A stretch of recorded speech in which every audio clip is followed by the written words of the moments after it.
नमस्कार, मैं हूं धर्मेंद्र। आप देख रहे हैं ऑनलाइन न्यूज इंडिया।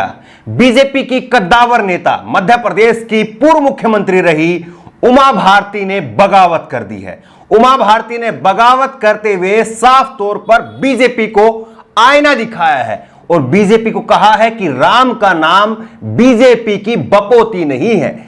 साफ साफ लफ्जों में उमा भारती ने बीजेपी के ऊपर हमला बोलते हुए, अपनी ही पार्टी पर हमला बोलते हुए कहा है कि राम नाम का जो है वो पेटेंट बीजेपी के पास में नहीं है। साफ तौर पर कहा और यह भी कहा कि किस तरह से अगर आपने राम के नाम पर अगर आपने अहंकार किया तो आप खत्म हो जाएंगे, क्योंकि राम तो अनादि अनंत हैं, लेकिन आपने अगर राम के नाम पर अहंकार पाला तो बीजेपी का अंत हो जाएगा। आपको सुनाते हैं कि किस तरह से उमा भारती ने बगावत करते हुए मीडिया के कैमरों के सामने क्या कुछ कहा, खुद उमा भारती की जुबानी। पहले आप सुनिए, उसके बाद में आपको बताएंगे कि आखिरकार उमा भारती की नाराजगी क्या है और क्यों उमा भारती ने इस तरह से इतना तीखा हमला बीजेपी के ऊपर किया है। राम का नाम अयोध्या भाजपा की बपोतियां नहीं है, ये सबकी है, जो भाजपा में है और जो भाजपा में नहीं है। जो भी राम को मानते हो, चाहे वो किसी भी धर्म के हों, किसी भी पार्टी के हों, किसी भी समुदाय के हों, और भारत में नहीं बल्कि विश्व के कहीं के भी निवासी हैं, जो राम के नाम में आस्था रखते हैं, राम को मानते हैं, वो सब अधिकार रखते हैं कि वो इस बारे में अपनी राय दें। उस अधिकार को रोकने का अगर हम अहंकार पाल लेंगे कि राम पे हमारा पेटेंट है, तो हम भूल रहे हैं कि हमारा अंत होना है। राम जो अनादि और अनंत है, हमारा ही अंत होगा। राम नाम का कभी अंत नहीं। तो आपने सुना किस तरह से उमा भारती का गुस्सा जो है वो पूरे उफान पर था और उन्होंने कहा कि राम केवल बीजेपी के नहीं है, बल्कि राम उन सभी व्यक्तियों के हैं जो राम में आस्था रखते हैं। केवल वो अयोध्या के राम नहीं है, केवल वो बीजेपी के राम नहीं है, बल्कि राम में आस्था रखने वाला चाहे वो कोई भी प्राणी हो, चाहे वो भारत में रहता हो या भारत से बाहर रहता हो, कहीं पर भी रहता हो, राम सबके है, राम सब में है, ये उमा भारती ने कहा। लेकिन जो बात उन्होंने कही वो बात गौर करने लायक है। उन्होंने कहा कि राम नाम जो है वो बीजेपी की बपोती नहीं है, केवल राम के नाम पर बीजेपी का पेटेंट नहीं है। यानी कि अगर बीजेपी ये दावा करे कि बीजेपी की वजह से ही आज राम का मंदिर बन रहा है, तो ये दावा सरासर जो है वो खारिज करने लायक है, ये उमा भारती कह रही है। लेकिन ऐसा क्यों हुआ, ऐसा आखिरकार क्यों हुआ कि उमा भारती यह कह रही है। और दूसरी नाराजगी की एक वजह जो है वो खुल करके सामने आई है और दूसरी नाराजगी की वजह से उन्होंने एक और भी संकेत दिया है। उन्होंने कहा है कि जब तक अयोध्या के अंदर नरेंद्र मोदी जी रहेंगे, वो वहां पर भूमि पूजन का शिलान्यास करेंगे, तब तक उमा भारती अयोध्या में होते हुए भी वहां पर नहीं जाएंगी। उन्होंने कहा है कि नरेंद्र मोदी जी के जाने के बाद ही मैं अयोध्या में भूमि पूजन के शिलान्यास समारोह में जाऊंगी, जब तक नरेंद्र मोदी वहां पर रहेंगे मैं नहीं जाऊंगी।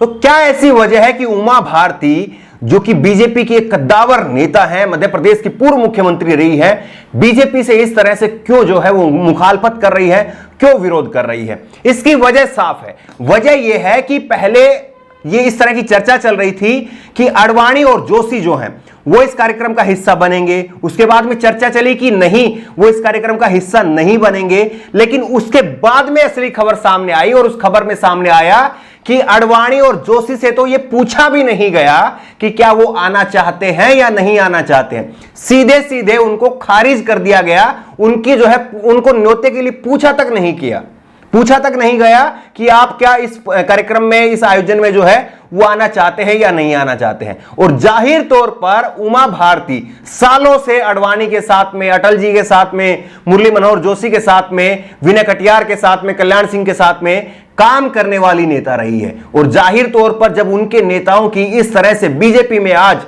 जब उनको जो है एक तरह से नजरअंदाज किया जा रहा है, तब उमा भारती का जो गुस्सा है वो खोल पड़ा और उमा भारती ने इस तरह से जो है खुल करके मीडिया के कैमरों के सामने जो है वो बगावत कर दी और उन्होंने साफ तौर पर मना कर दिया कि जब तक मोदी जी वहां रहेंगे तब तक मैं नहीं जाऊंगी और राम नाम जो है वो बीजेपी की बपोती नहीं है। अब बड़ा सवाल यह है कि आडवाणी और जोशी, जो कि इस पूरे आंदोलन के जो है वो पुरोधा रहे हैं, इस आंदोलन को आप गलत कह सकते हैं और सुप्रीम कोर्ट ने भी माना कि जो बाबरी मस्जिद तोड़ी गई वो गलत हुआ, लेकिन कहीं ना कहीं इसका श्रेय जो है वो आडवाणी को दिया जाना चाहिए था। लेकिन आज जब इतना बड़ा कार्यक्रम हो रहा है और उस कार्यक्रम की शुरुआत करने वाले कौन थे? उस कार्यक्रम की शुरुआत करने वाले आडवाणी थे। तो ऐसे में नरेंद्र मोदी जी ने जिस तरह से उनको हाशिए पर रखा है, इसीलिए उनके कैंप के नेता और उमा भारती जैसे जो नेता हैं, उनकी बगावत जो है वो खुल करके सामने आ रही है। जब इस बात पर और विवाद बढ़ा तो उसके बाद में राम मंदिर जन्मभूमि ट्रस्ट की ओर से सफाई दी गई।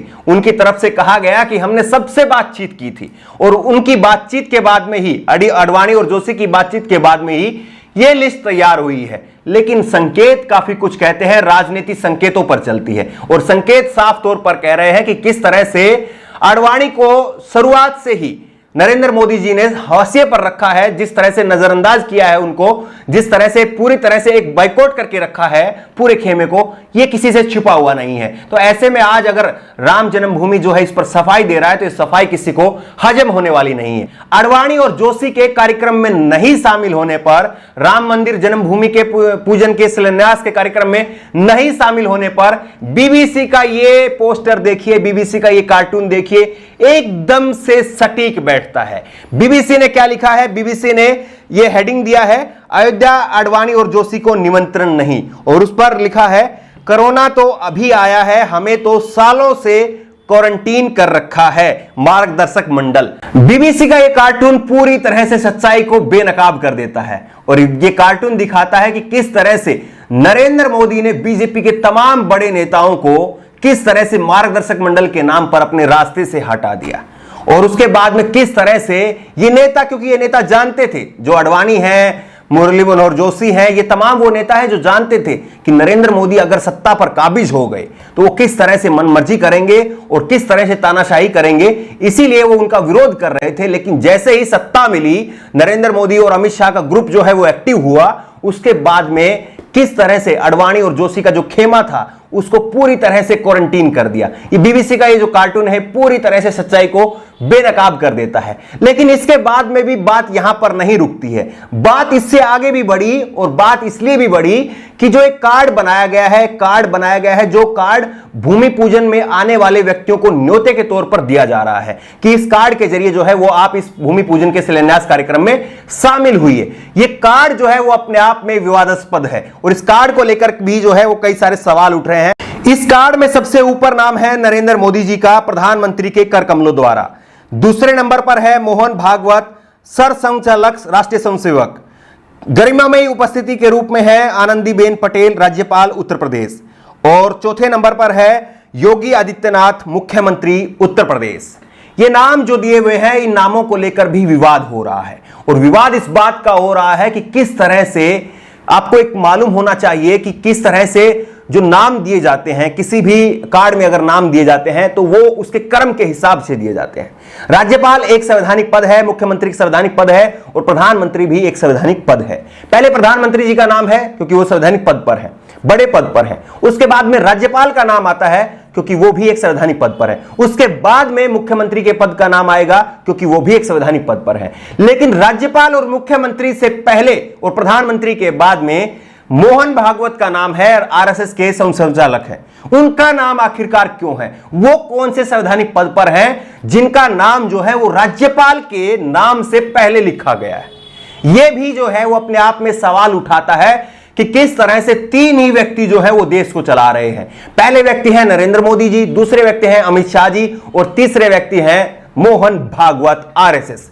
तो क्या जो है वो मोहन भागवत वो देश के संवैधानिक पद पर हैं? नहीं है तो फिर राज्यपाल से पहले उनका नाम क्यों है? यह सवाल भी उठ रहा है और इसको लेकर भी विवाद हो रहा है कि मोहन भागवत का नाम संवैधानिक पद पर बैठे हुए व्यक्तियों से पहले क्यों आ रहा है? वो विशिष्ट अतिथि हैं, लेकिन कोई संवैधानिक पद पर बैठा हुआ व्यक्ति है तो उसका नाम पहले आना चाहिए क्रम के हिसाब से।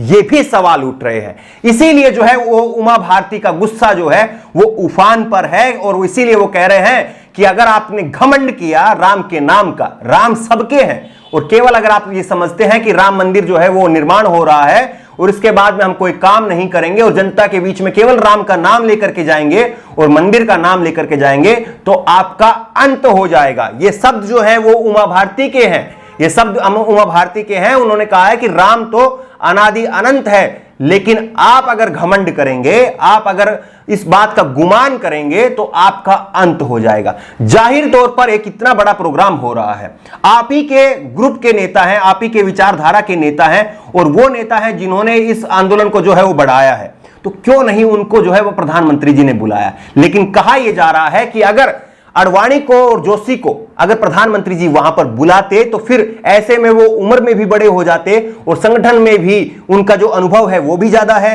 वो उस लिहाज से भी बड़े हैं, तो ऐसे में प्रधानमंत्री नरेंद्र मोदी की मजबूरी हो जाती कि उनको वो आगे रखने पड़ते, और वो आगे रखने पड़ते तो सालों तक जो तस्वीर रहती ईंट रखने की, नींव में ईंट रखने की जो तस्वीर रहती वो अडवाणी के नाम पर चली जाती। और ऐसा प्रधानमंत्री जी ये इस बात को जो है वो मंजूर नहीं कर पाते, और इसीलिए कहा जा रहा है कि उनको दरकिनार कर दिया गया, उनको साइड में कर दिया गया, और उनको जो है ये कोरोना का नाम लेकर के, क्वारंटीन का नाम लेकर के उनको जो है वो अलग कर दिया गया। लेकिन सवाल तो ये भी उठ रहे थे प्रधानमंत्री जी कि 29 जुलाई की कैबिनेट की मीटिंग में आप अमित शाह जी के साथ में मौजूद थे, और अमित शाह जी को कोरोना हुआ है, तो अमित शाह कोरोना की वजह से जो है वो अस्पताल में हैं और आप उनके साथ में आए हैं, और कोरोना की गाइडलाइन ये कहती है कि अगर कोई व्यक्ति ऐसे साथ आता है तो उसको क्वारंटीन किया जाना चाहिए, और यही सवाल जो है वो ट्विटर पर उठ भी रहा था, तो फिर आप अपने आप को क्वारंटीन क्यों नहीं कर रहे हैं।